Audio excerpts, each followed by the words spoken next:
Les personnes en perte d'autonomie sont souvent dépendantes d'un intervenant pour exécuter les soins d'hygiène bucco-dentaire quotidiens.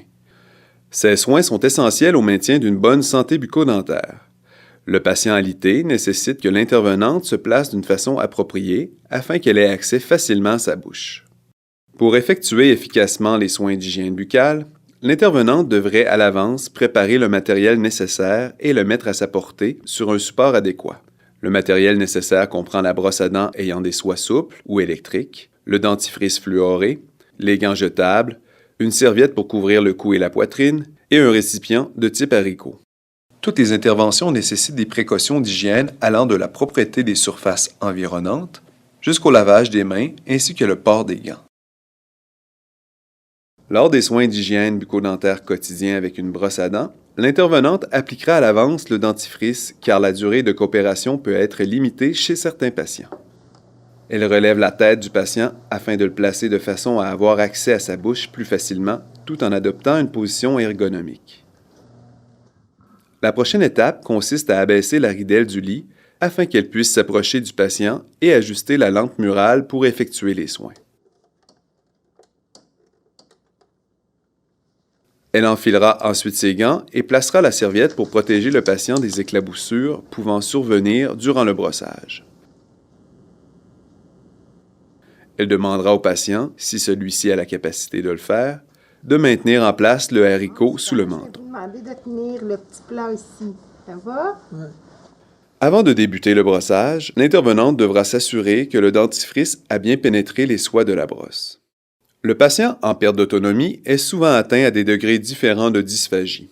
Pour éviter les aspirations pouvant être liées à cet état, le patient devra être placé de manière à minimiser ce risque. Après avoir redressé légèrement le dossier du lit, l'intervenante aidera le patient à se mettre sur le côté, ce qui placera sa tête de façon à expulser naturellement, hors de la bouche, les sécrétions, la salive, les résidus de dentifrice et les débris provenant du brossage. La position semi-assise peut être dangereuse car elle favorise la stagnation dans l'arrière-bouche des liquides et des débris et aussi le passage direct de ces derniers vers les poumons. Dans cette position semi-assise, le patient dysphagique devient plus à risque d'aspirer ces substances.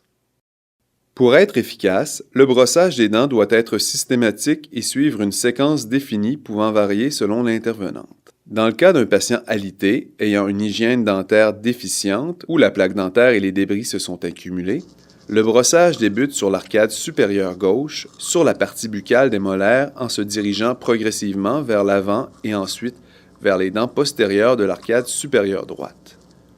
La méthode de brossage utilisera premièrement un mouvement vibratoire afin de déloger la plaque dentaire du collet des dents, puis elle expulsera la plaque délogée par un mouvement rotatoire de la tête de la brosse.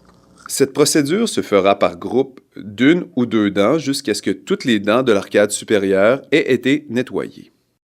Cette même procédure s'appliquera également à la partie buccale des dents de l'arcade inférieure droite pour progressivement atteindre les dents antérieures et ensuite se terminer sur la partie buccale des molaires postérieures gauche. La prochaine étape est de bien nettoyer la partie linguale des dents de l'arcade supérieure de façon systématique en utilisant la même technique que pour les surfaces buccales.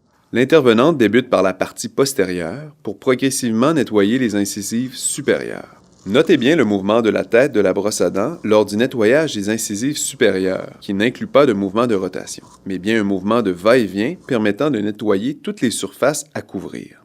Lorsque le brossage de la partie antérieure est terminé, l'intervenante procédera au nettoyage des surfaces linguales des dents postérieures de l'arcade supérieure droite en effectuant le même mouvement que pour les dents postérieures gauche.